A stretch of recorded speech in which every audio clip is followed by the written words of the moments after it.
nos prestigiem essa noite assistindo por canais de comunicação da igreja, né? Uma boa noite a todos, que a graça e a paz do Senhor estejam sobre as nossas vidas e todos os lares aqui representados, né? Nós daremos sequência então no estudo do livro. Hoje iniciaremos a última etapa desse livro, né? A oitava parte, que fala sobre as dinâmicas do movimento. O capítulo que estaremos estudando é o capítulo de número 27, fala sobre movimentos e instituições.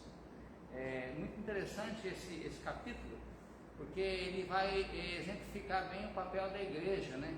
Em termos de organização e também em termos assim de trabalho, de ordem, para que possamos realizar a obra, né, que o Senhor confiou na mão da igreja. Nós entenderemos também que a obra continua sendo dele, continua sendo do autor, o consumador da nossa fé. Nós só somos instrumentos para essa obra ser realizada, e que os movimentos da igreja, sem uma organização, sem ser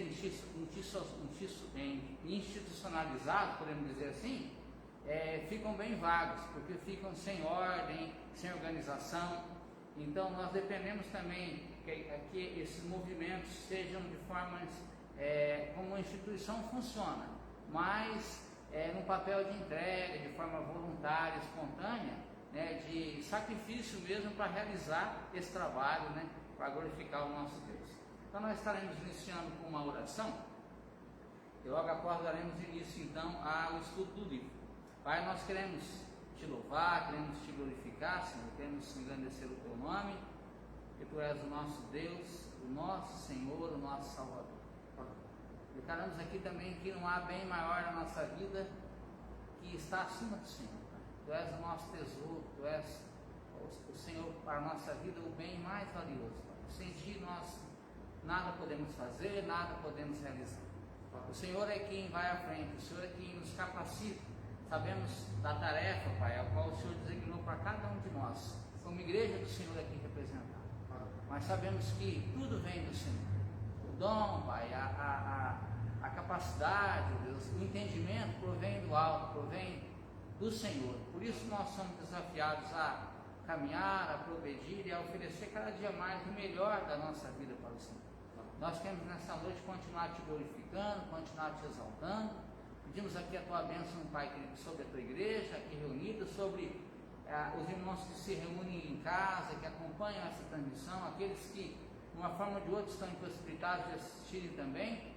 Que a tua graça, a tua misericórdia e o teu amor, Pai, seja derramado sobre as nossas vidas, sobre a vida da tua igreja aqui representada, para que possamos, Pai, cada dia mais estarmos próximos do Senhor, estarmos mais próximos de Ti, e assim te glorificar, te exaltar com a nossa vida, com o nosso trabalho, com o nosso entendimento, com, ó Deus, aquilo que nós temos realizado no nosso dia a dia. Que o Senhor seja louvado e glorificado no nosso nome. Assim nós oramos, assim nós queremos pedir a tua bênção, a tua direção sobre tudo que estaremos conversando aqui nessa noite, sobre tudo que está sendo tratado aqui, e que o nosso coração, Pai, possa sair daqui, Senhor, enriquecido com a tua presença, com a mensagem do Senhor para a nossa vida. Assim oramos e assim agradecemos. Em nome de Jesus, amém. Bom, movimentos e instituições, vamos conversar um pouco sobre isso. O autor traz um texto aqui no início muito interessante, para aqueles que têm condição de acompanhar, está na página de número 398. Ele segue dizendo que a iniciativa missionária do século XIX revela aspectos importantes do caráter dos movimentos bem-sucedidos. No início desse século, muitas das novas igrejas estabelecidas por missionários do Ocidente, no mundo não ocidental, estavam trancafiadas em padrões insalubres de dependência. Essas congregações e denominações carregavam as marcas de uma igreja verdadeira, ou seja, elas pregavam verdadeiramente a palavra de Deus, faziam o uso correto dos sacramentos e tinham um sistema de disciplina em operação. Elas se mantinham na sã doutrina, incluiam os pastores e líderes da população local, só que, apesar de tudo isso, eram incapazes de se reproduzir ou de se sustentar financeiramente. Aí ele segue dizendo que uma forma alternativa de tratar as missões introduzida aqui por John Newgels, era buscar plantar igrejas que fossem autossuficientes desde o início. Esse objetivo, então, era estabelecer congregações que crescessem naturalmente, conquistando e preparando novos líderes locais. Igrejas se reproduziam com regularidade. Resumindo tudo isso, eles queriam que as igrejas fossem dinâmicas para crescer de dentro, sem o apoio financeiro e a liderança de fora. Que essas igrejas fossem mais do que apenas instituições saudáveis. Queriam que elas fossem movimentos vitais e dinâmicos. Aí ele segue dizendo, uma igreja ou grupo de igrejas com uma dinâmica de movimento gera suas próprias conversões, suas próprias ideias, líderes e recursos internos para concretizar sua visão de ser uma igreja para a sua cidade e cultura. Na linguagem missiológica, tal igreja é autorreprodutora, autogovernada e autossustentável. Quanto mais líderes se unirem e mais recursos e ideias forem aliados e implementados, mais o movimento dinâmico se fortalece e aumenta. Ou seja, uma igreja ou grupo de igrejas com uma dinâmica de movimento gera suas próprias conversões, suas próprias ideias, seus próprios líderes e recursos internos para concretizar sua visão de ser uma igreja para a cidade e a cultura. Então, na introdução do estudo aqui, o autor deixa bem claro que, além da igreja se manter disciplina, além dela procurar carregar as marcas de uma igreja verdadeira, dela ter bom uso dos sacramentos, ter um sistema de disciplina e operação, ela precisa gerar líderes, ou podemos dizer, obreiros, dentro das suas próprias condições, para que a igreja possa crescer e conseguir se sustentar financeiramente de uma forma autodependente. Nós sabemos que hoje, quando uma congregação é estabelecida, tem uma igreja, anfitriã ali, que está já solidificada, ou seja, com base, com recursos, com estrutura, com líderes, que começa a dar esse suporte. Isso é natural. Mas essa congregação, ela continuar ano após ano sendo dependente da igreja local, da igreja mãe, anfitriã, ou seja, de pastores e líderes que levam essa palavra, de recursos para continuar sendo estabelecida ali, suprindo as suas necessidades, assim nós entendemos aqui que fica bem complicado, fica bem complicado, porque a ideia aqui desse movimento dinâmico, é essa igreja ter essa visão, a liderança ter essa visão, e dentro do contexto ali inserido, trabalhar os recursos, a liderança se envolver para que ela possa crescer em números, em potencial, com condições também para gerar novos líderes, para que esse trabalho possa ser dado continuidade, de uma forma saudável, de uma forma dependente. No início pode sim depender da igreja, é natural que isso aconteça, mas criar mecanismos, como um organismo vivo mesmo, para que ela possa continuar progredindo, caminhando. Dentro desse contexto aqui, nós podemos trazer o exemplo de igrejas em células, A igreja em célula, a ideia é que as células possam trazer essa colheita, ou seja, esse crescimento, e se congregar na igreja, numa sede, mas que esses grupos possam se multiplicar, e dentro desse próprio grupo, líderes serem assim capacitados para assumir um novo grupo. Então, a ideia de igreja em célula seria essa. Então, aqui é bem interessante, quando ele traz essa ideia de que a igreja, ou grupo de igrejas, com uma dinâmica de movimento, gera suas próprias conversões, trabalha suas próprias ideias, líderes e recursos internos para concretizar sua visão de ser uma igreja para a sua cidade e a cultura. Então é bem interessante quando nós observamos isso.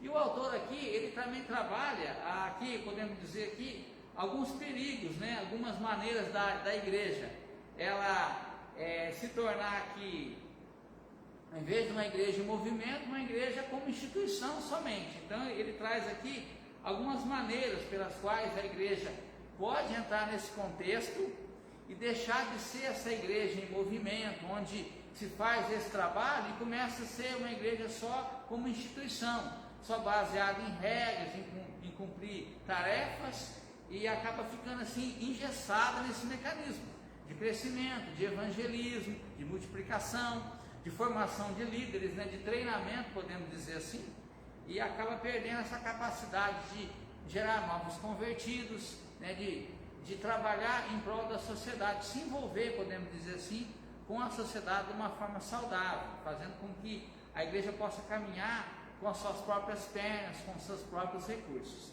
O autor traz aqui então que uma igreja sem uma dinâmica de movimento são como um paciente de um respirador artificial.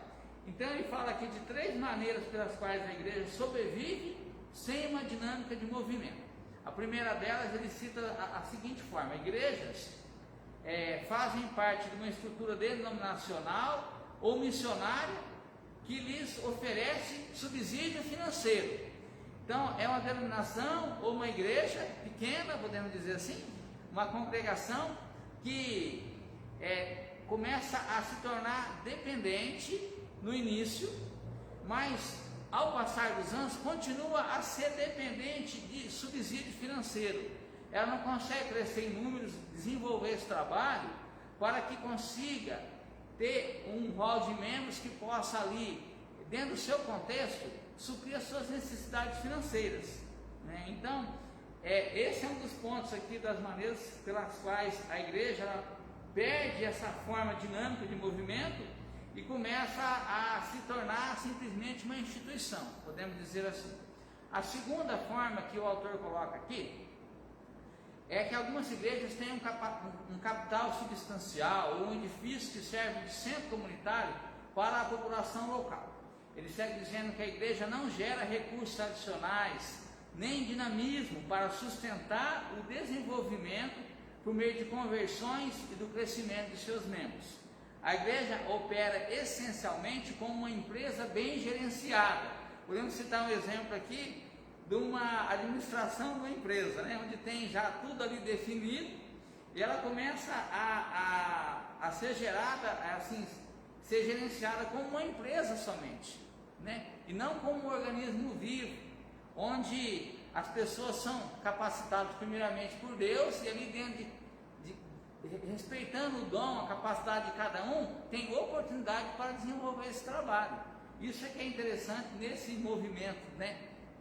Onde as pessoas acabam se envolvendo e cada um tem o seu papel de importância, né? Não existe aquele que é menor ou maior, mais ou menos importante, né? Esse movimento ele precisa do envolvimento dos membros nesse trabalho. Então, ele segue dizendo aqui que muitas igrejas se sustentam assim como instituições somente, né? Ele perde esse papel, essa essência, né? Começa a ficar estagnado dentro dos seus próprios recursos, né? Dentro das suas próprias condições, às vezes a sede é própria, tem ali um aluguel, outro, uma fonte de renda, e começa a se organizar ali muito bem financeiramente dentro dessas condições, só que perde a essência, o papel principal da igreja, que é esse trabalho de evangelismo, de crescimento, de envolvimento, de discipular novos convertidos, de trabalhar essa questão social, né?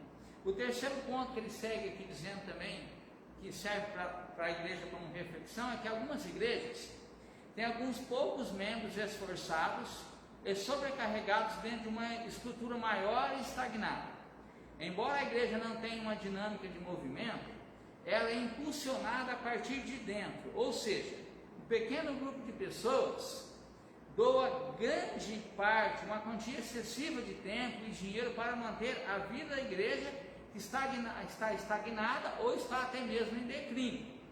São membros esforçados que têm raízes profundas na igreja e que geram lealdade sacrificial, mas ele segue dizendo que essa solução ela é temporária, ela é passageira, porque muitos desses membros ao longo do tempo vão estar desprovidos de condição física, talvez também de condições financeiras, vão estar passando por problemas de saúde. Com o tempo, muitos desses membros também passarão assim por uma idade avançada, né? Muitos deixarão aqui a igreja por causa da morte, e aí a igreja acaba perdendo essa motividade, né? Esse grupo de pessoas que de uma forma aqui sacrificial, ou seja, além muitas vezes dos seus próprios recursos, começa a sustentar a igreja. Ele segue dizendo que a falta da capacidade reprodutiva, a igreja morrerá. Na falta dessa capacidade, não tem como a igreja se manter. Porque nós temos observado aqui na igreja, aqui nós temos, assim, com a graça de Deus, caminhado nesse propósito. Sempre está surgindo novos líderes, né? Nós observamos que crianças que nós demos aula lá no passado, hoje já são líderes do nosso meio, hoje já estão lecionando ali para outras crianças que surgiram, para a mocidade, né? Muitos estão dando aula na escola dominical. Então a igreja ela continuou, né, nesse papel. Ela foi formando novos líderes. Mas isso é um grande desafio no nosso meio hoje, porque para formar novos líderes precisa de treinamento, precisa de envolvimento, precisa de estudo, precisa de dedicação da liderança, precisa do envolvimento, da participação desses novos líderes que irão se formar nesses treinamentos.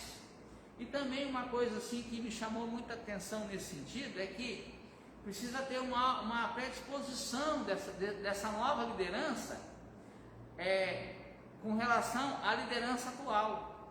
Se a liderança atual ela não tiver um prazer em realizar essa tarefa, isso não for prazeroso, ser de forma voluntária, espontânea, possivelmente, né, aqueles que passarão o bastão lá no futuro, por conta da idade, dessa dificuldade, terão dificuldade em encontrar novos líderes aptos ou predispostos a esse exercício.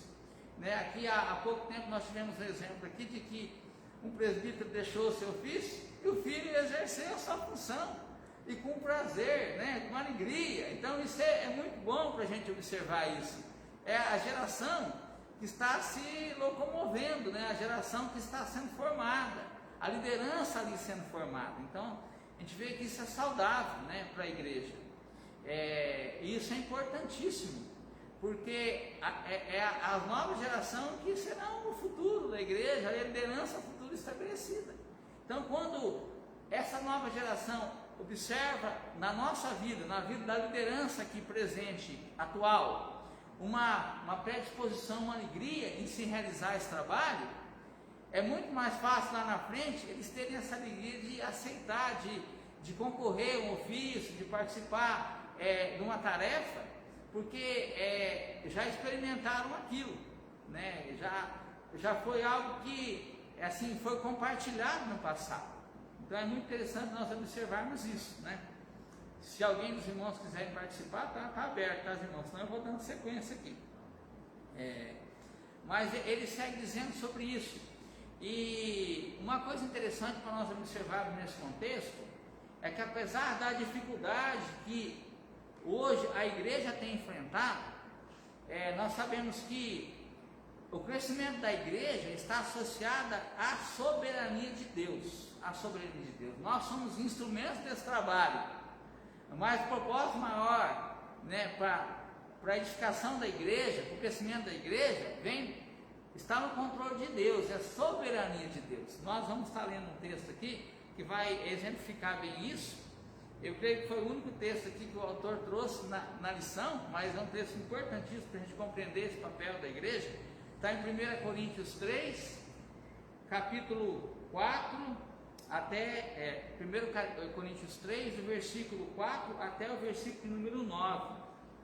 Queria pedir que alguém pudesse estar lendo. Pastor, você está lendo? Por favor, pastor. 1 Coríntios, capítulo 3, do versículo 4 até o versículo número 9.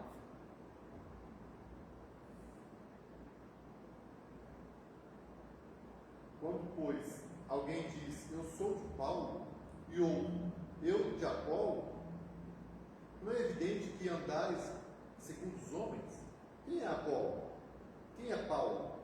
Servos por meio de quem crestes, e isto conforme o Senhor concedeu a cada um. Eu plantei, Apolo regou, mas o crescimento veio de Deus. De modo que nem o que planta é alguma coisa, nem o que rega, mas Deus que dá o crescimento. Ora, o que planta e o que rega são um, e cada um receberá o seu galardão segundo o seu próprio trabalho. Porque de Deus somos cooperadores, lavoura de Deus, edifício de Deus sois vós. Amém. Eu plantei, Apolo regou, mas o crescimento veio de Deus, de modo que nem o que planta é alguma coisa, nem o que rega, mas Deus que dá o crescimento. Aí ele encerra no 9 dizendo assim: porque de Deus somos cooperadores, lavoura de Deus, edifício de Deus sois vós.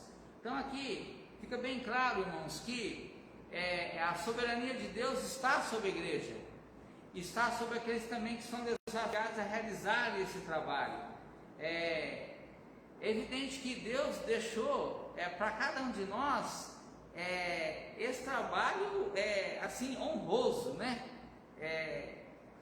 Digno, valioso, porque Deus podia usar muitas formas para realizar a sua obra, mas atribuiu a cada um de nós, né, esse ofício, né, de evangelizar, de servir como testemunha. O habitar do Espírito Santo em nós, né? Então é o testemunho diário, as nossas palavras, as nossas ações, é o envolvimento na obra de Deus para cumprir esse papel, esse propósito de Deus, a edificação da igreja.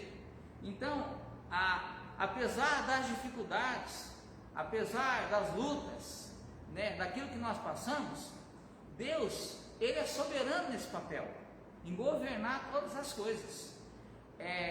O papel do crescimento da igreja não depende só de nós. A palavra de Deus, ela é viva. Nós somos os embaixadores, mas é a palavra de Deus que muda o coração. É a palavra de Deus que converte o homem do pecado do juízo. É ela que tem a autoridade, a eficiência para produzir um arrependimento, uma mudança de atitude, né? Ela que aproxima o ser humano de Deus. Nós somos aqui como embaixadores, né? Como pessoas desprovidas de recursos, de condições, de capacidade, mas ao mesmo tempo, né, com a presença do Espírito Santo, encorajadas e condicionadas a esse papel, a esse trabalho. Então é muito interessante quando ele coloca isso. Então o assunto do crescimento aqui da igreja, ela pode ser até controverso, mas aqui na análise da introdução, o autor aqui usa essa metáfora usada por Paulo, que nós acabamos de ler aqui, como o exemplo da igreja como uma lavoura. Nessa figura, liderar a igreja é como cuidar de uma plantação. O crescimento da lavoura é determinado por pelo menos 3 fatores: a habilidade e a diligência do lavrador, ele segue dizendo aqui, né? A fertilidade do solo e condições climáticas. Se o ministério habilidoso é como cuidar de uma lavoura, e se o solo e as condições do clima são como a soberania do Espírito de Deus, vemos então que a falta de crescimento da igreja não pode ser simplesmente atribuída ao fracasso humano, nem pode de maneira simplista ser desculpada como vontade de Deus. A análise clássica de Calvino quanto à soberania de Deus afirma inteiramente a importância da responsabilidade humana. De modo geral, muitos livros modernos com técnicas de crescimento de igreja não dão a ênfase necessária à soberania de Deus, enquanto muitos livros e vozes contra o crescimento da igreja encontram desculpas para a falta da vitalidade espiritual da igreja. Aí ele segue dizendo assim: nesse capítulo ressaltamos que é possível a igreja ser uma instituição doutrinariamente saudável, mas não um organismo dinâmico em crescimento. A Bíblia que ela visualiza a igreja que é as duas coisas. Então a importância aqui de ser um organismo vivo, dinâmico, em movimento, mas ao mesmo tempo está como uma instituição doutrinariamente saudável. Precisa ter uma ordem. Então nós vamos entender muito bem aqui que existe um contraste entre movimento e instituições, mas os dois não podem caminhar sozinhos. É até interessante, o autor colocou que é como um corpo sem esqueleto. É algo que não se completa, porque se você viver só com movimento, sem uma ordem, institucionalizada, podemos dizer assim, aquilo com o tempo ele vai se perder. Ao mesmo tempo que nós temos ordem para chegar no banco, até o autor colocou o exemplo aqui, tem tempo de espera, você tem que saber que você tem que enfrentar uma fila, né? Tudo tem uma ordem e ali já está pré-determinada. Na igreja é da mesma forma, tem uma ordem para o trabalho, tem um tempo, tem o horário para começar, para terminar, tem os dias ali para acontecer esse trabalho. Então tem uma ordem de culto, tem uma liturgia, então tem a palavra, então tudo tem essa ordem. Então é interessante que nesse movimento, nessa dinâmica, a questão aqui da instituição dessas ordens se torna essencialmente, muito essencial para que a igreja ela possa conduzir esse trabalho de uma forma organizada, de uma forma sadia, onde tudo acontece nesses termos. Então é muito interessante como ele coloca aqui. Ele fala um pouco aqui sobre esses contrastes entre movimentos e instituições. Então ele começa a dizer assim, ó, não estou sugerindo de modo simplista que os movimentos são bons e as instituições são más, né? Organizações devem ter características institucionais e também uma dinâmica de movimento. Instituições aqui promovem padrões estáveis de comportamento por meio de regras e também políticas que mudam devagar e assim limitam e moldam as escolhas e as práticas das pessoas. Essa limitação intencional de escolhas é normalmente algo saudável. Então ele segue dizendo um pouco aqui da questão da institucionalização, né? Fala um pouco aqui da questão dos ambientes que a gente frequenta, como supermercados, sedes bancários, e nós sabemos muito bem que estamos debaixo dessas normas, né, já estabelecidas. Mais um exemplo aqui, que ele segue dizendo, Hugh Eclo, creio que seja assim, define as instituições como algo que representa heranças de propósitos valiosos, acompanhadas por regras e obrigações morais, administradas por pessoas com autoridade, né? Instituições se respaldam na submissão a uma autoridade estabelecida que preserva os valores e os propósitos do passado. São necessárias e úteis. Sistemas confiáveis, estabelecidos, uma estrutura para a realização do que precisa ser feito. Então,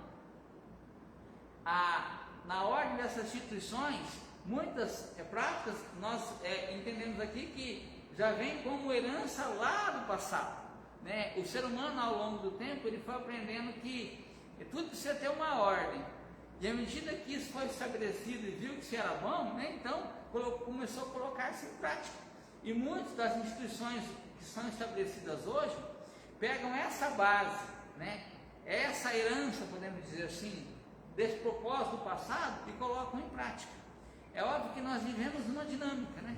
Muitas coisas são aprimoradas, mas a questão aqui da estrutura e a realização daquilo que precisa ser feito estão com esses propósitos já estabelecidos lá no passado. Coisas que nós ainda nem éramos nascidos e já tinha essa organização, né? Já tinha essa ordem. E se estabeleceu porque viu-se que isso era importante para a realização dessas tarefas. Então ele segue dizendo, viver em uma cultura que vira as costas para as instituições é como tentar viver em um corpo sem esqueleto, ou querer falar uma língua sem sua gramática, né? As instituições trazem ordem à vida, estabelecem muitas condições para o desenvolvimento humano e para uma sociedade civilizada.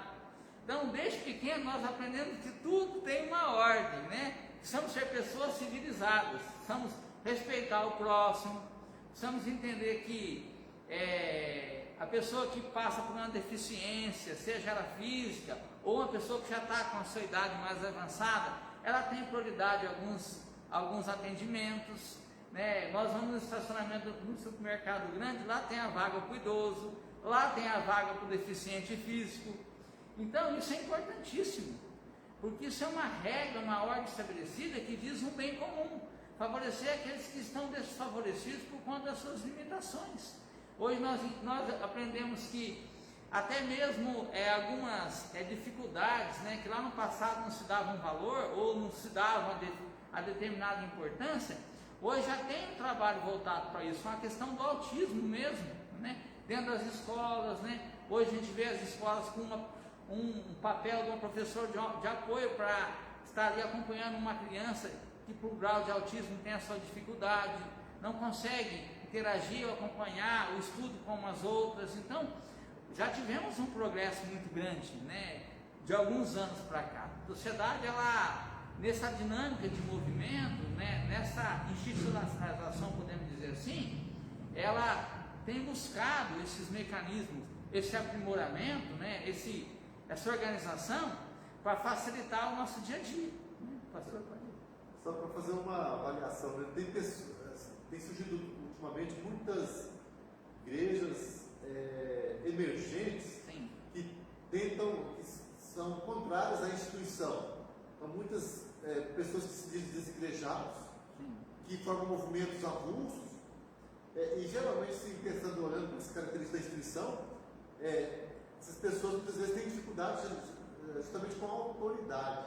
Tem muitos que falam assim, tem sempre uma direção, tem um presidente, tem um líder, e isso não funciona, né? Pensa-se que um organismo que seja bem dinâmico, todo mundo faz o que quer, muito pensa que vai dar mais certo, mas aqui vai vendo que não, né? É necessário sim que haja a instituição, mas também a gente sabe que há uma tendência a sermos muito institucionalizados, de maneira que a gente perca a dinâmica de movimento. Então, é interessante ver essa necessidade mesmo do equilíbrio, nós vamos falar sobre isso, mas é muito interessante pensar assim que o papel de cada irmão, Sim. o movimento, ele envolve essa questão de participação de cada pessoa. E a gente tem esse desafio como igreja, no nosso caso aqui, de mobilização das pessoas, sim, para a participação, para o envolvimento, para se dispor mesmo a assumir mais funções. Sim. Mas eu creio que o fato de nós estarmos aqui hoje falando sobre isso, pensando sobre isso, é porque é o nosso propósito, né, como liderança, e também é um processo, nós precisamos investir nele. Sim. Quando nós começamos a estudar esse livro, esse material, a gente viu que seria um processo. Sim. E ele começou, mas ele vai demorar um tempo para ele ser executado. Esperamos que nós possamos ver em breve essa realidade da igreja tendo uma instituição forte, mas tendo uma dinâmica de movimento forte acontecendo aqui no nosso meio. Os dois caminhando juntos, né? Os dois caminhando juntos. Exatamente. Muito bem, pastor, obrigado. Ele segue dizendo também, irmãos, que os movimentos, por outro lado, estão mais relacionados à confirmação da preferência individual e geram as realidades do futuro.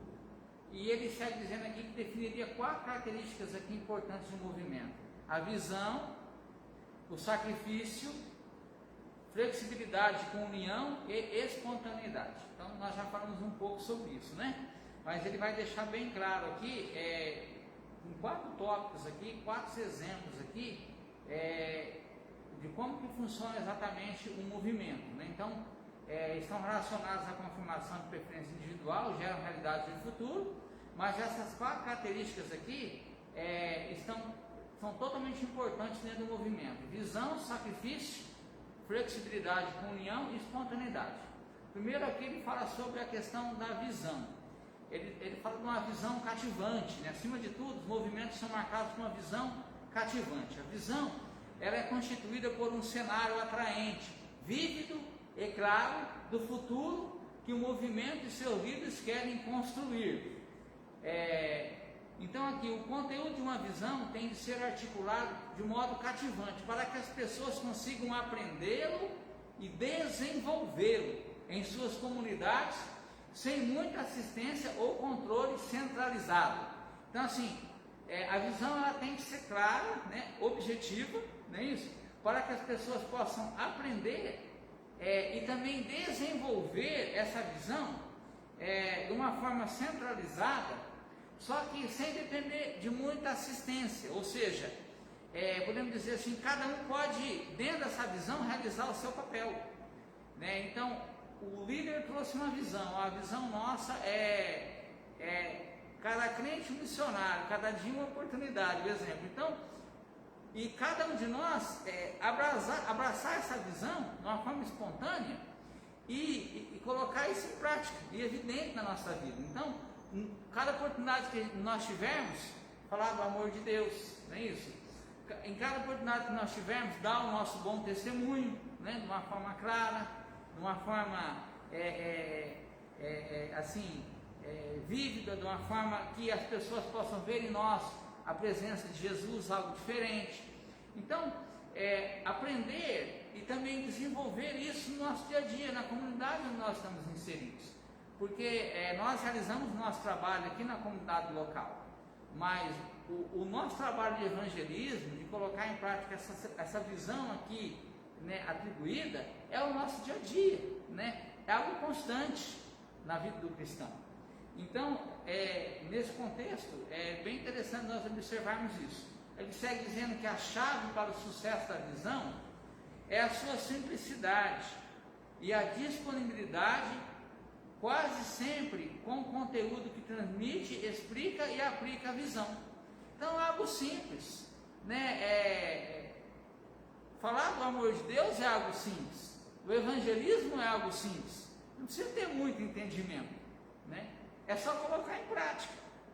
Então, a chave para o sucesso numa visão é isso, é essa simplicidade, é de uma forma que, independente do grau de intelecto, do conhecimento de cada um, isso possa ser desenvolvido no meio da comunidade, né? É a linguagem simples, é a palavra simples, mais clara, objetiva da parte de Deus, né? Essa unidade, trabalhando um em conjunto com o outro, né?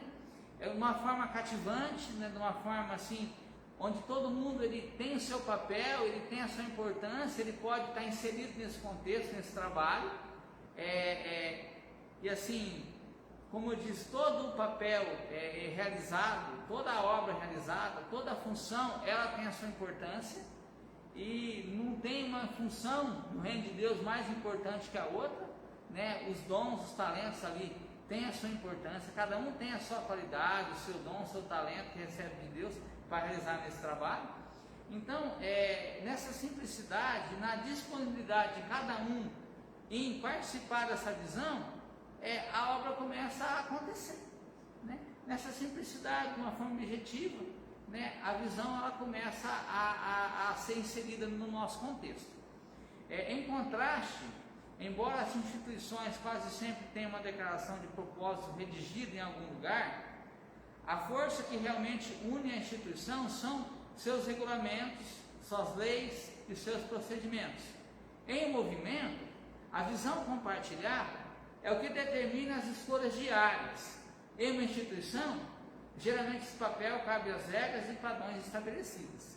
Então, o que eu estou dizendo aqui, essa visão compartilhada aqui é algo que vai acontecer diariamente na nossa vida, é algo que vai influenciar nas nossas escolhas, né? Nas nossas decisões, no nosso comportamento, né? Na nossa postura.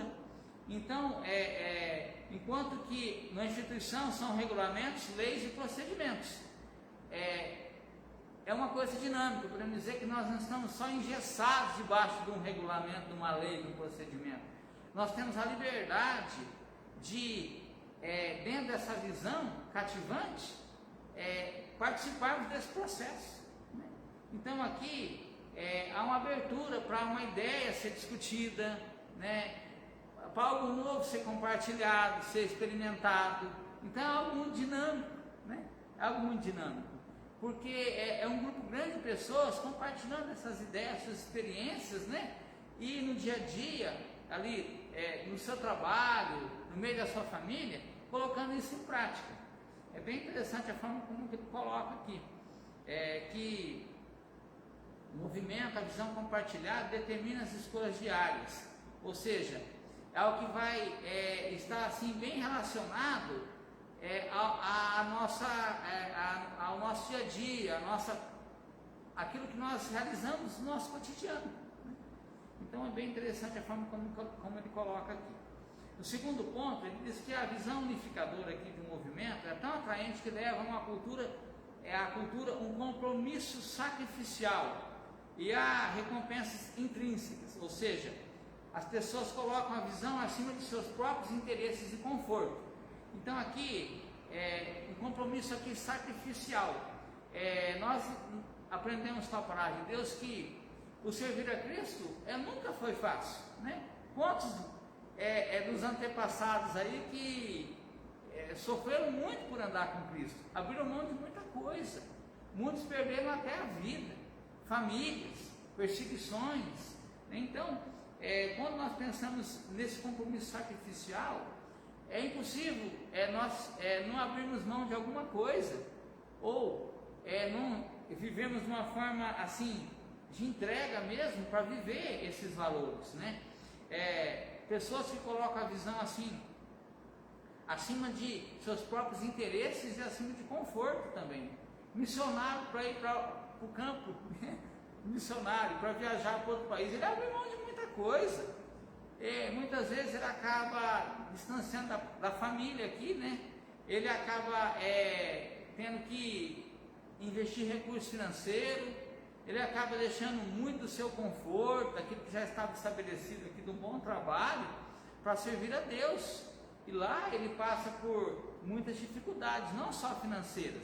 Muitos deles passam por perseguição, por afrontas, por injúrias, né? Eles começam a sofrer muitas coisas que nós aqui hoje não experimentamos pela essa liberdade que nós temos. Mas abrir mão dos próprios interesses, desse conforto, para poder viver, né, de forma até mesmo sacrificial esse compromisso que temos com Deus. Então ele segue dizendo que a satisfação de objetivos aqui alcançados é a sua maior recompensa. Não está associado àquilo que nós vamos receber, é uma recompensa intrínseca, ou seja, não é algo extrínseco que nós vamos experimentar ali ou receber aqui como forma financeira ou como reconhecimento pessoal, né? É uma gratificação ou uma aprovação, né, daquilo que nós estamos fazendo, mas é algo interno, aquilo que nós fazemos por ver assim o trabalho sendo realizado, é a satisfação de ver a obra de Deus sendo realizada, é a satisfação de ver uma pessoa sendo alcançada, de ver um missionário realizando um trabalho, é participar desse papel de forma voluntária. E existem muitas maneiras que nós sabemos disso. Talvez muitos de nós não temos condições ou não temos o chamado para ir para outro país realizar esse trabalho, mas nós podemos orar para os missionários, nós podemos contribuir financeiramente, nós podemos ser missionário aqui onde nós estamos inseridos, no nosso dia a dia, no nosso trabalho, seja na escola, no meio da família. Então nós temos as condições para realizar essas tarefas aqui também, né? Nós sabemos disso. E ele segue dizendo então que essa realização íntima e pessoal vem de sabermos que fomos instrumentos na realização de algo tão bom, né? É assim experimentar a alegria de ver alguém recebendo a Cristo, se aproximando de Cristo, né? Entender que uma alma alcançada no propósito de Deus vale mais do que tudo que nós podemos colocar como algo valioso ou de valor nesse mundo, né? Porque o valor está nisso, né? O valor do cristão não está naquilo que ele alcança, almeja aqui. Isso é passageiro, né? Nós temos que acumular riqueza onde é no reino celestial. Lá no ladrão vai escavar e roubar, lá atrás a ferrugem não vai corroer, lá algo eterno. Então, a conversão de uma pessoa é algo assim que alegra muito o coração de Deus. E quando nós entendemos isso, essa realização, isso é tão prazeroso, traz tanto regozijo, tanta alegria no nosso coração, que nós não estamos mais associados a um sacrifício aqui como algo voltado a simplesmente uma recompensa, né? Como uma instituição assim trabalha, né? Voltada a realizar uma tarefa buscando uma recompensa, buscando um reconhecimento, uma aprovação. E nós aqui fazemos de uma forma sem buscar esses benefícios, podemos dizer, né? Ele segue dizendo também que em uma instituição, no entanto, cada posição tem direitos e privilégios altamente definidos, né? Aqui assim como uma compensação em benefícios claros, né? Então essas recompensas são extrínsecas, ou seja, é algo que A pessoa realiza ou faz buscando um reconhecimento, uma aprovação, ou seja, um benefício por trás disso, podemos dizer assim. Então ele segue dizendo, não existe um índice mais prático para aferir se a sua igreja tem uma dinâmica de movimento do que examinar se vocês têm uma cultura de sacrifício. Se os principais líderes da igreja são os únicos a fazer todos os sacrifícios, então vocês não têm uma cultura de movimento. É aquilo que nós falamos, é um todo, né? Se só os líderes estão envolvidos nisso, tem algo de errado. É o conjunto, ou seja, o grupo, a igreja em seu todo, participando daquele propósito, né? Entendendo aquela visão, né? Participando do trabalho. Se fica só por conta dos líderes, nós temos dois problemas. Primeiro, não há envolvimento. Segundo, no futuro terá um problema para repor essa liderança, dar sequência nesse trabalho. Nós sabemos que o propósito aqui do crescimento da igreja é algo voltado ao coração de Deus. Nós somos instrumentos, mas dentro desse contexto nós somos desafiados a repensar nesses valores, né? A trazer esse entendimento, esse conceito para o nosso dia a dia, né? Para trabalharmos a comunidade num conjunto, onde todos se envolvem, todos estão inseridos nesse contexto, nessa ideia, de colocar isso em prática. Pode falar, professor. A tendência da igreja, igual no nosso caso, uma igreja já tem anos e anos de existência, claro que é a maior, constata que ela é mais hoje uma instituição do que um movimento.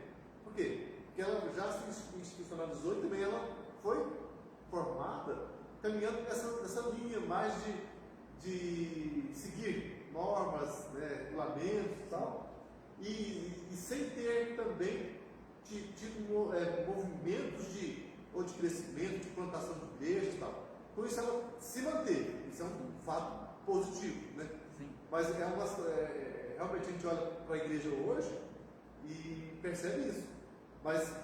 E é um desafio, uma igreja que já virou uma instituição, experimentar uma dinâmica de movimento.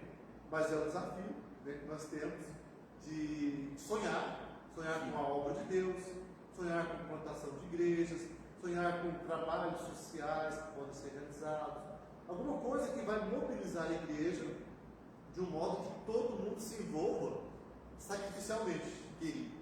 Para nós que estamos aqui, né, estamos estudando esse assunto hoje, temos esse critério, nós temos que avaliar, né? Porque também sabe que muitas vezes a liderança da igreja quer desafiar o povo, mas falta a contrapartida, né? Mas para isso é necessário o quê?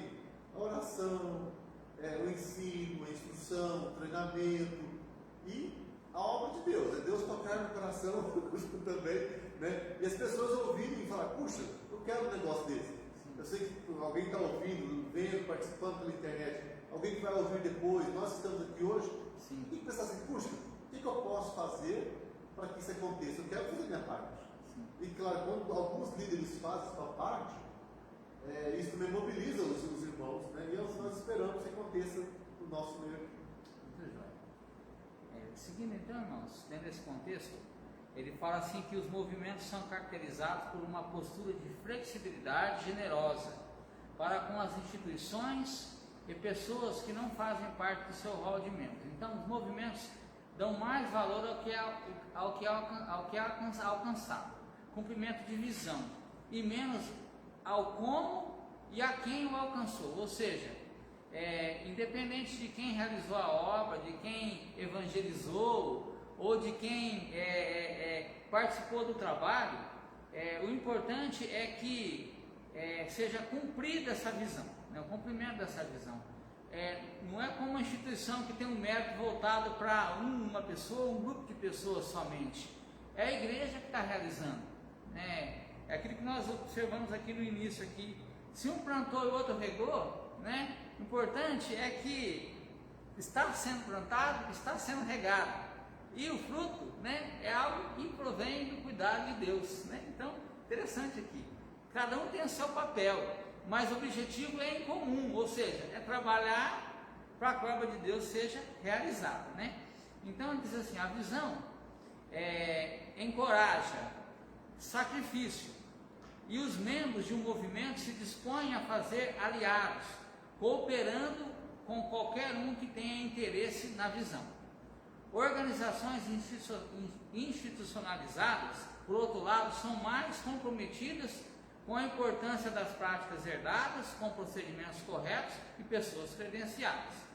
Aí ele segue dizendo, o espírito flexível que encontramos no movimento significa que existe bastante união dentro do movimento e também nos relacionamentos com outros grupos. É aquilo que nós estamos falando, essa unidade precisa estar presente, né? No ponto 4, ele já segue dizendo, os movimentos espontaneamente produzem novas ideias e líderes e crescem a partir de dentro, ou seja, é a própria igreja, de uma forma espontânea,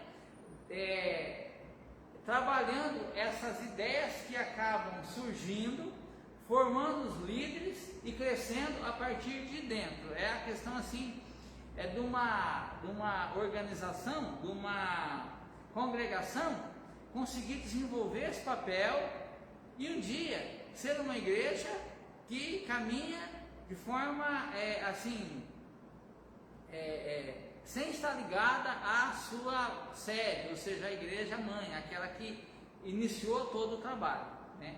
Então ele segue dizendo assim, as instituições, por sua própria natureza, são estruturadas para durabilidade e estabilidade de longo prazo, e geralmente se opõem a novas ideias arriscadas. Já os movimentos, porém, não têm medo de correr riscos, porque seus membros já estão fazendo sacrifícios para se tornar parte da obra, né? Então, nesses movimentos, ou seja, não tem a preocupação de correr riscos, porque já existe o envolvimento, os membros já estão fazendo sacrifício, já estão envolvidos para se tornarem parte dessa obra. Então aqui ele segue dizendo, resumir as principais diferenças entre movimentos e instituições em suas formas mais coerentes nos leva a ver mais claramente essas diferenças. Então tem um quadro bem interessante aqui, na página 403, que faz um comparativo entre instituições e movimento. A instituição é unida por regras e procedimentos, enquanto o movimento é unido por um objetivo comum, ou seja, uma visão. Na instituição, a cultura de direitos e cotas, equilíbrio de responsabilidade e recompensas, enquanto no movimento é a cultura de um compromisso sacrificial.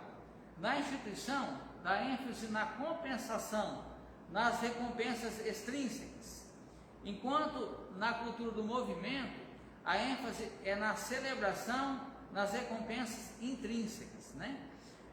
Na instituição, as mudanças de políticas envolvem um longo processo.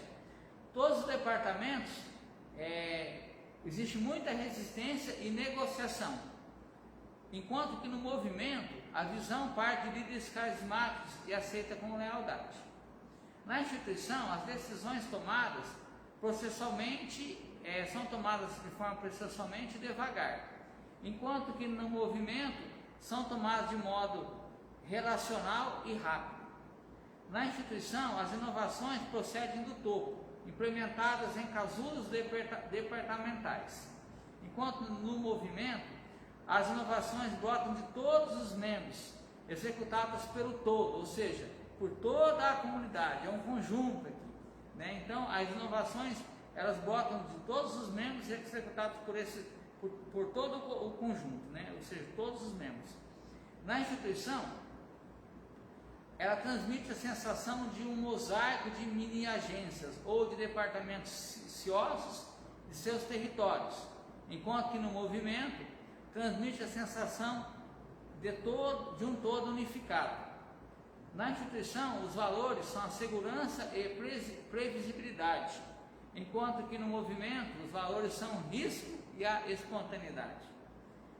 A instituição, ela busca uma forma estável, viver de uma forma estável e é lenta nas mudanças. O movimento é dinâmico, rápido em mudar.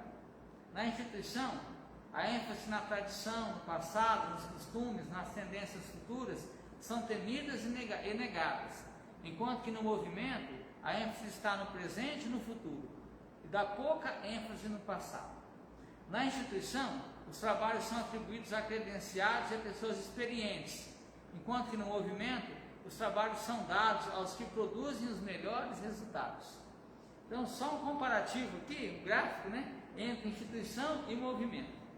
Então, quando analisamos essas características contrastantes aqui entre a instituição e o movimento, começamos a entender melhor por que os movimentos são espontaneamente multiplicadores. Consegue gerar novas ideias, porque encoraja as pessoas a pensar mais, pensar muito, podemos dizer assim, estar mais disposto a experimentar e tentar novas ideias, né? Então as novas ideias aqui, elas se movimentam mais rapidamente, são mais capazes de gerar novos líderes, identificam os líderes que vão surgindo e os promovem. Os movimentos crescem de forma mais rápida, ou seja, mais rapidamente, porque a prática de testar novas ideias os mantém adaptados às mudanças do ambiente. Então, é uma coisa mais dinâmica, né? É mais rápida para as mudanças. Todos podem participar. Não procura pessoas altamente credenciadas e capazes, né? O trabalho é feito em conjunto, de forma coletiva. E todos, como eu disse no início, todos são desafiados a realizar uma tarefa em específico. E isso é atribuído e é dado a cada um, dependendo do seu dom, da sua condição, da sua capacidade. Então é muito interessante como isso vai sendo gerado, vai sendo administrado dentro dessa cultura do movimento, bem diferente de uma instituição que é mais voltada a regras, a valores, a preceitos já estabelecidos e tem muita resistência a mudanças, né? Não querem correr risco, procuram pessoas somente altamente capacitadas para realizar as tarefas, enquanto que na cultura do movimento, dentro do contexto que nós estamos inseridos aqui de igreja, isso é totalmente diferente. Vamos seguindo então. Como os movimentos e as instituições convergem? Os líderes de igrejas novas talvez fiquem animados com os movimentos e falem muito bem e alto contra a cegueira e a surdez da igreja institucional, né? Mas na verdade, ao examinarmos aqui a coluna da esquerda do quadro da página 403, que nós acabamos de ler, nós observamos que muitas igrejas são institucionalizadas demais, né? David Rush, professor da Harvard, resume bem como os movimentos se transformam em instituições. A visão se torna estratégia, as funções se tornam tarefas, as equipes se tornam estrutura e as redes de trabalho se tornam organizações e o reconhecimento se torna uma compensação.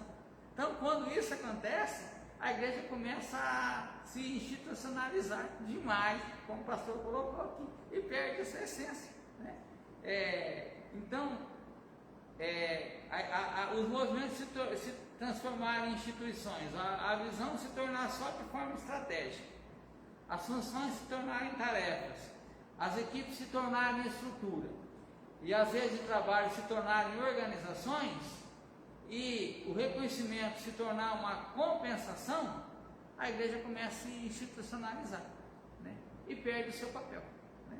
Começa a ficar engessada, né? Dentro desse contexto, e não consegue mais ser uma igreja em movimento, onde todos em conjunto estão realizando esse trabalho, abraçando, né? Aceitando essa visão estabelecida pela liderança ali local.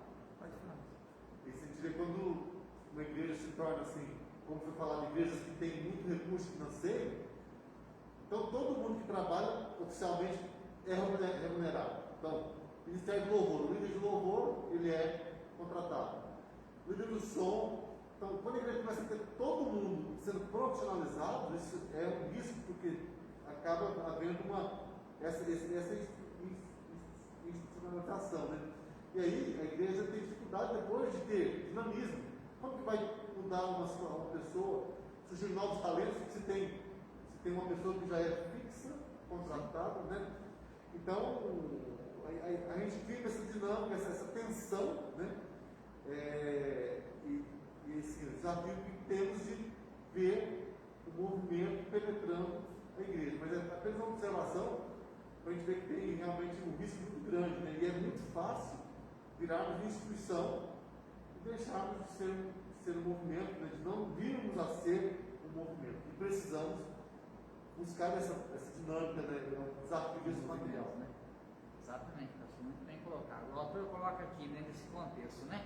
Para manter a marca de uma dinâmica de movimento, a visão unificada, é necessário adotar alguns dos aspectos das instituições.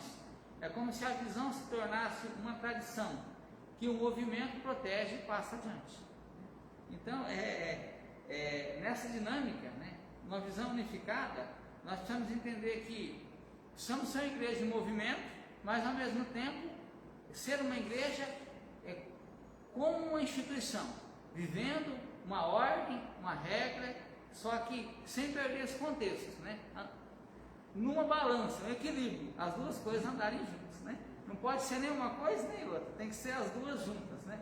E uma coisa também, assim, a instituição não pode se sobrepor ao movimento, porque é um contrassenso ali, um equilíbrio. Você tem uma ordem para que o trabalho seja realizado, porque isso se torna benéfico para a comunidade. E dentro dessa ordem, o movimento ele consegue realizar a sua tarefa, né? Porque existe uma ordem estabelecida, né? Então é bem interessante isso.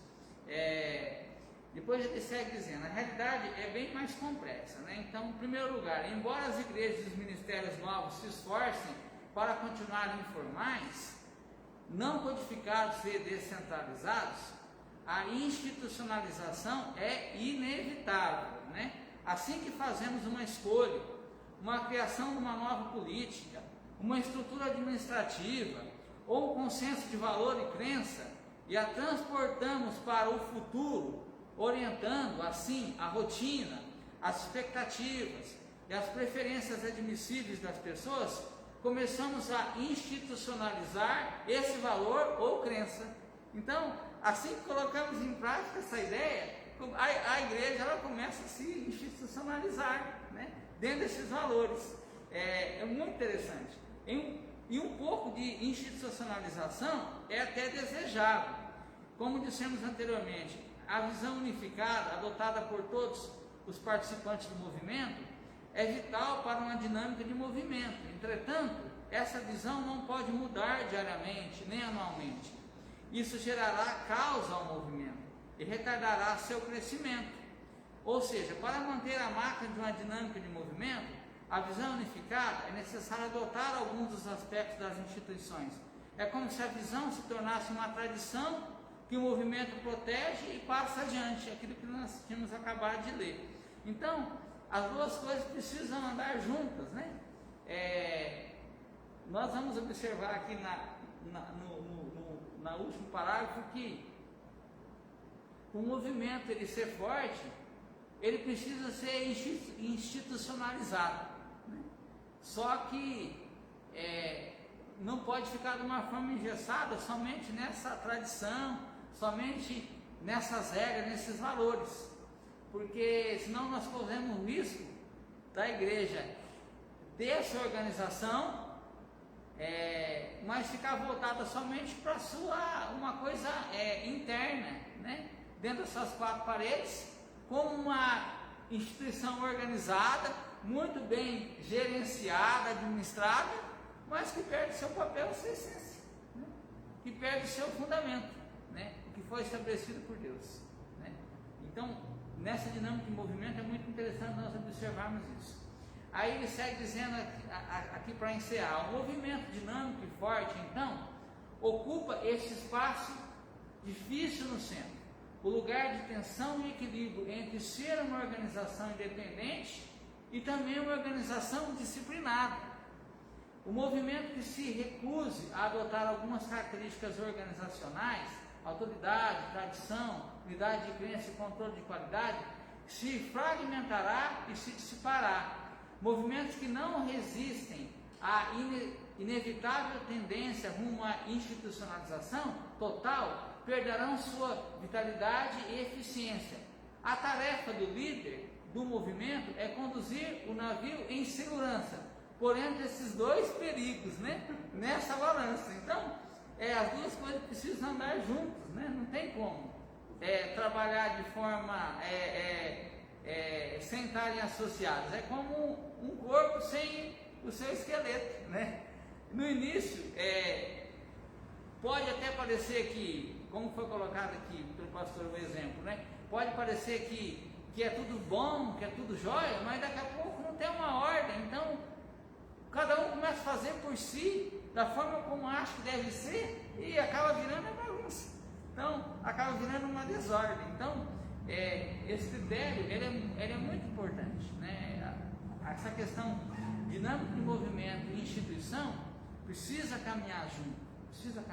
O perigo é que não se tornar mesmo só uma instituição e deixar de cumprir essa dinâmica de movimento, onde a visão ali estabelecida acaba sendo aplicada para todos de uma forma simples e clara, onde a entrega aqui de forma sacrificial não fica só atribuída, associada somente aos líderes, onde isso é feito de forma espontânea, não buscando os seus próprios interesses, um reconhecimento pessoal, onde esse trabalho ele é realizado para que ele tenha objetivo, satisfação em ver aquilo acontecendo, não de buscar somente um valor nisso ou naquilo estabelecido, independente de quem regou, de quem plantou, de quem semeou, de quem evangelizou, de quem fez a sua oferta. O importante é que esse trabalho aconteça, né? Então é muito interessante essa lição por conta de tudo isso, né? São regras estabelecidas, mas de forma prática, que nos leva a pensar e refletir de como que anda a igreja hoje, né? E foi muito bem colocado aqui pelo autor, né? Se somente a liderança está realizando esse papel, a igreja ela está sendo mais uma instituição do que uma igreja em movimento, né? Por isso que a gente vê assim, a igreja quando tem já tudo funcionando, está acontecendo, está organizada, ela tem que dar um outro passo, que é o passo de olhar para fora, de cada membro realmente, como nós temos aqui essa compreensão que é da palavra de Deus mesmo, cada membro ser um missionário, cada um buscar trazer novos membros, e ela também tem que começar a abrir a mente para quê? Não apenas manter essa estrutura, mas plantar uma nova igreja, realizar uma obra social, ter parcerias com instituições, ter buscar a dinâmica de movimento naquilo que vai ser algo ligado ao propósito da igreja.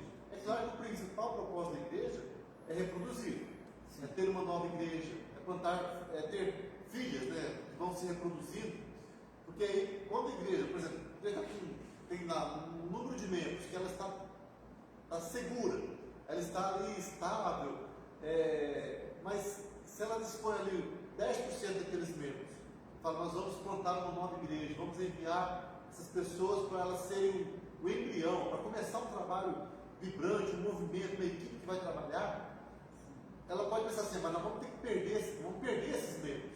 Só que não é uma perda, é um investimento no reino, e é o que vai gerar esse desafio, porque ao mesmo tempo aqui um grupo que fica vai ter que repor aquelas pessoas, vai ter que trabalhar para não ter prejuízo, e aquele grupo que está começando, ele vai também ter a motivação para buscar crescimento e para se tornar uma outra igreja forte, sustentável, uma igreja que vai ser um movimento que vai se reproduzir.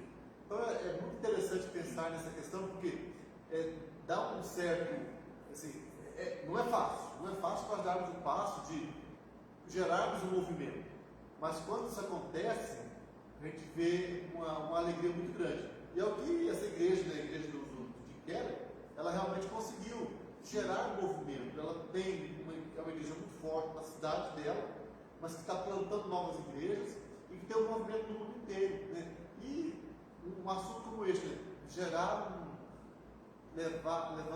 Preparar um material que possa preparar outras pessoas também, como nós estamos aqui sendo preparados, né?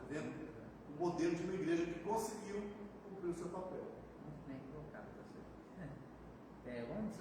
Tem uma pergunta aqui interessante dentro desse contexto. Na página 404, diz assim: o que aconteceria se de repente sua organização tivesse de se mudar do prédio em que está, ficar sem o apoio da estrutura denominacional, sem doações, ou até mesmo sem recursos financeiros, né? Sobraria uma instituição resiliente que juntaria os cacos, começaria tudo de novo pela graça de Deus, levantaria novos líderes dentre as pessoas que permaneceram? Se não, qual dos três tipos de estrutura estagnada, subsidiada ou sustentada por respirador artificial, ou apoiada em um pequeno grupo sobrecarregado, descreve melhor sua congregação ou organização? Né? Uma pergunta para a gente refletir, né? Como que ficaria a igreja, né, se nós tivéssemos que de repente mudar essa forma de organização, né? Tivéssemos de repente que desocupar o prédio, por exemplo, uma perseguição, né? Um impedimento de se reunir. Como que a congregação, essa organização, iria se manter diante de tudo isso, né? Se nós estivermos organizados, né, como de forma institucionalizada, né, com regras ali, preceitos, valores estabelecidos para que a igreja ela possa desenvolver esse trabalho de forma organizada, e ao mesmo tempo estivermos vivendo a participação em conjunto de todo o grupo nessa dinâmica de movimento, certamente isso não seria um problema para nós, né? A igreja certamente conseguiria se reunir em outro local, mesmo desprovida de recursos, né? Ou de apoio de uma estrutura denominacional, podemos dizer assim, a igreja ela conseguiria continuar desenvolvendo o seu papel, né? Porque ela estava organizada dentro desse contexto, né? Numa dinâmica de movimento, mas também de uma forma como uma instituição já assim pronta, organizada para realizar esse trabalho, né? Interessante nós observarmos essa pergunta, né? Depois tem mais uma pergunta aqui, ó. Como você já experimentou essas características esse capítulo sugere 4 características importantes de movimento: a visão, o sacrifício, a flexibilidade, comunidade e espontaneidade. E como você já experimentou essas características em seu ministério ou igreja? Em sua experiência, como cada uma delas contribuiu ou contribui para a dinâmica de movimento, né? Então, a pergunta que se faz hoje, no nosso contexto, nós vivemos dentro dessa dinâmica de movimento a visão, trabalhamos nesse contexto de forma sacrificial, flexibilizamos a unidade do conjunto, do coletivo para o envolvimento da participação, e fazemos isso de forma espontânea. A igreja é espontânea em realizar esse trabalho, em realizar o seu papel, né? Se já experimentamos isso, né, como isso tem influenciado a igreja e os seus ministérios? Uma pergunta para a nossa reflexão. Se não experimentamos todos esses valores, né, o que devemos fazer para colocar isso em prática, né? Como foi muito bem colocado pelo pastor, o que falta para fazer com que a igreja possa experimentar verdadeiramente essa dinâmica de movimento, ou seja, de cumprir o papel, né, da igreja estabelecida por Deus, que é a tarefa nossa aqui, né, vivemos esses valores aqui. Então, é muito interessante nós observarmos essas perguntas, porque nos faz refletir, né, como que está, né, a nossa comunidade, a igreja, quais são os valores que nós estamos experimentando, e o que precisamos fazer, repensar, mudar, para participar, né, desse contexto, né, para que a igreja possa estar inserida nesse contexto, né, e vivenciar isso no nosso dia a dia. Eu creio que era isso, irmãos, que eu queria compartilhar, né, dentro dessa lição, né.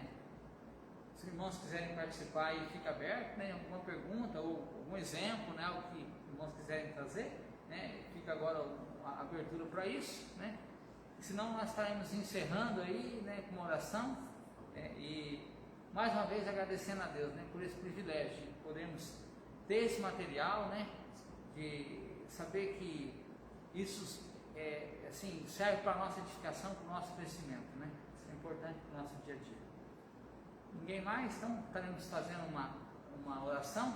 Pedir para o pastor fazer essa oração para nós estarmos encerrando. Ó Senhor Deus, nós te louvamos, Pai, por esse tempo que nós passamos aqui. Amém. Louvamos, ó Deus amado, por esse material, por esse conteúdo, por essas orientações, visões que nós recebemos. Vamos juntando, Pai amado.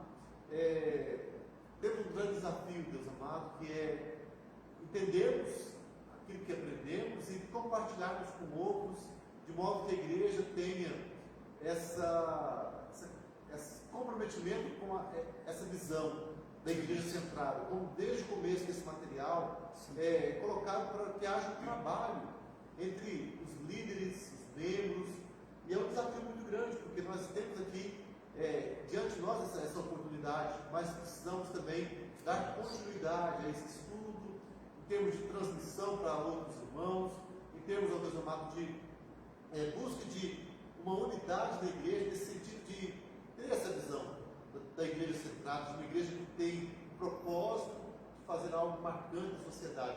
E hoje, Pai amado, nós vimos essa questão dos movimentos, das instituições, a importância de cada um. As duas coisas são importantes na vida da igreja, e nós queremos, Pai amado, que o Senhor nos ajude a vivenciarmos as bênçãos da instituição e as bênçãos do movimento no nosso meio. Que nós possamos ser realmente um organismo organizado, é o próximo assunto que vamos ter também. Ó, meus amados, que o Senhor nos ajude a vermos essa igreja sendo uma igreja abençoada, um grupo forte, que forma líderes, que desperta vocações, que mais e mais pessoas se agreguem a nós.